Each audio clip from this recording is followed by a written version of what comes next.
Hey everyone, welcome back to our YouTube channel. We're so happy to have you today. I'm Rachel. And I'm Jessica, and we are the Certified Occupational Therapy Assistants with Harkla, and today we're going to talk about strategies to help improve attention for children. So why is it important to address attention? I feel like it's a question, I feel like it's a concern that we get asked about often, even in therapy practice. It's a big challenge for a lot of children, a lot of adults. And so we want to just share kind of the norm of what attention should look like, just to set your expectations at a good place. A good rule of thumb is to look at the child's age and say that if the child is 3 years old, we can expect them to pay attention to a task for 3 to 6 minutes. So at their age, that number of minutes plus 2 to 3 more minutes depending on the task and if the child is using any of the strategies we're going to provide today. Like Rachel said, we get this question a lot, and in therapy, in occupational therapy, we often have goals that address attention because a lot of times our kiddos come in and they have trouble with sensory processing. Maybe some of our older kids have diagnosis of ADHD, and attention is a concern because if the child can't attend to a task like brushing their teeth or sitting down to eat a meal, it negatively impacts their ability to get through their day. So it's something we want to help improve. And as occupational therapy assistants, our goal is to work on function and make sure that children are able to just participate in their daily activities with ease. And attention definitely impacts those everyday activities that a child needs to complete. So we're going to focus on 6 strategies that you can try today to help your child improve their attention.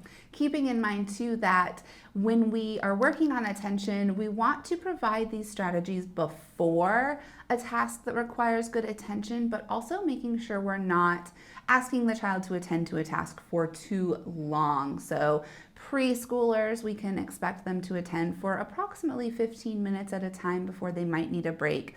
Older children, we can increase that to maybe 30, 45 minutes. But even for adults, we want to be making sure we're taking breaks every 45 to 50 minutes because it actually does help improve attention, focus, and productivity. Keep in mind that before you even sit your child down to complete one of these tasks or try any of these strategies, their sensory needs should be met first. So that means we should be doing some heavy work activities, some vestibular-based activities, maybe some oral motor-based activities before we even sit them down to focus on a task. So we need to make sure that their sensory needs are met first. We do have a YouTube video on meeting the sensory threshold. We will link that below so you can watch that video to get a better idea on exactly how to do that. Okay, let's jump into our top 6 strategies to improve attention. Our first strategy is to get down on the child's level. So as an adult, you're taller than the child, and instead of standing above them and talking down to them, if you want to gain their attention and their eye contact, get down to their eye level or even a little bit below their eye level. Not only does this make it less intimidating when you're talking to the child, but it really does bring you down to their level physically so that they can look at you, hear what you're saying, and their attention to what you're doing is going to be so much better. Number 2, we are going to change the volume of our voice. So naturally, when someone speaks to you quietly or you can't hear something, you have to increase your attention in order to be able to listen and understand the instructions being given. So here we're going to try to whisper the instructions and see if you can listen a little bit better. Can you hear me? Can you listen? I hope that I got your attention changing my tone of voice. So try talking quietly. Try talking a little bit louder, try talking in a different voice, and see if that increases the child's attention to what you're saying, and then you can give them the instructions for the task, and hopefully that will improve their ability to follow through. The next one is to take frequent movement or brain breaks. And this is something we really advocate for in schools and classrooms, but we also do this in therapy, and it's also good to do at home. So a brain break is anything that you do that will increase your ability to focus and attend later. So a movement break of jumping jacks or going outside for a walk. Really, a brain break can be anything that is helpful for that child. And what we want to do is take a 5 to 10 minute brain break every 45 minutes Or if the child is younger, maybe every 30 minutes. Mm-hmm. And this will really help improve their attention for what they're doing after the brain break. The next one is to incorporate games and activities that actually focus on attention. So a game like Simon Says. Simon Says, touch your nose. Simon Says, follow this direction. That's a fun way to work on attention. Games like Duck, Duck, Goose, where it's a short activity, but they do have to be sitting and maintaining attention to know if it's their turn to run around and be the goose. Another one you could do is to build a story together. So take turns adding different lines or different sentences to a story and see how silly the story could be. They really have to work on their working memory and their auditory processing as well. Games like tic-tac-toe or hangman for a little bit of an older child to work on just very short attention-based activities that can help them build those longer attention skills as they grow up. And another one could be rhyming games where you are taking turns saying, I found a bat, I have a cat, I need my mat. And you can alternate and take turns where you have to add the rhyme onto the end of the sentence. So building those simple attention-based games into their daily routine, it doesn't have to be a long activity, it doesn't have to be a really thought out, focused activity. It just is something quick and something easy to help improve their attention and work on that skill. The next one is to incorporate brain boosting movements and games into the play routine, but also into learning activities. What do we mean by brain boosting? Well, when we cross midline, we are making it so that both sides of the brain work together. We're firing across both sides of the brain. So crossing midline means that we have this invisible midline down the center of our body, and anytime our arm or our leg or our eyes cross that invisible barrier in the middle, we're crossing midline. So some of our favorite activities are cross crawls, where you're going to be standing, you lift one leg up and touch your knee with your opposite elbow, and then you do the same with your other arm and leg. That's a cross crawl. Another one would be bird dog, which is kind of that classic exercise or yoga movement where you're on all fours, you lift up one arm and then your opposite leg. Not necessarily crossing midline here, but we are having to coordinate both sides of the body while in this weight-bearing position, so it's a great brain boosting activity.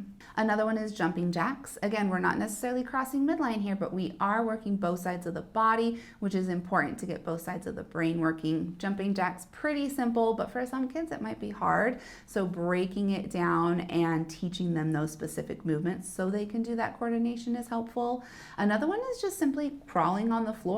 This is a bilateral coordination activity that incorporates vision to lead where you're crawling. Great activity to do, super simple and easy.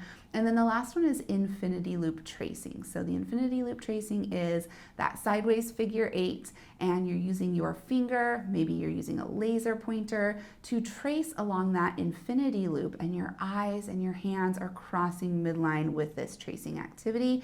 Make sure you switch hands so that you're doing it with both sides of the body. You can also add letters or numbers along the infinity loop to really get that visual tracking going. Love that. So now that you know all those brain boosting movements, how do you incorporate them into the day? One way is to use them as brain breaks. So whether you're in the school or if you're in therapy or at home doing homework or just playing throughout the day, add these activities into obstacle courses or before mealtime, before homework. If you're in the classroom, these are great activities to incorporate into actual learning tasks. So spelling words while you do cross crawls or learning new math problems while you do jumping jacks. That movement really reinforces that learning, plus it makes it fun and also improves attention.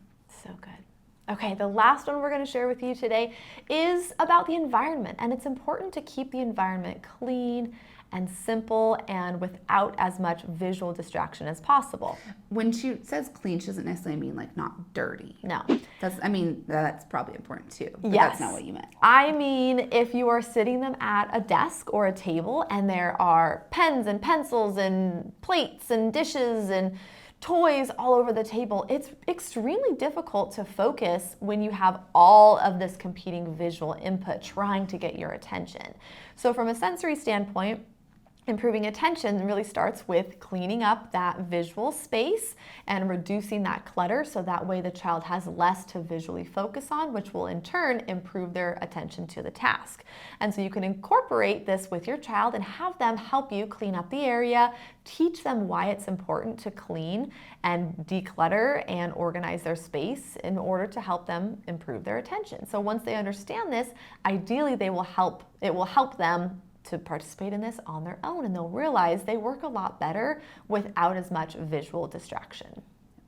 We gave you a lot of really great ideas today. If you feel a little bit overwhelmed because we gave you so much information, that's fine. We understand. Take one of the strategies we provided and implement it into the routine consistently for a week or two before you try adding on another one. If you haven't already subscribed to our YouTube channel, you can do so now. And we do drop a new YouTube video every Tuesday, so be on the lookout for that. And definitely make sure you're following our podcast as well. We share tons of activities and recommendations and interviews and just all sorts of sensory goodness on our podcast, All Things Sensory by Harkla. And you can listen on any podcast app that you have. If you are concerned about your child's ability to get through their day or their attention, make sure you talk to your pediatrician and ask for an occupational therapy evaluation. In-person therapy is always our go-to. It's possibly one of the best things. So if you are concerned, make sure you dig into that. With that, make sure you like this video and leave a comment below if this was helpful, and we will plan on chatting with you next week.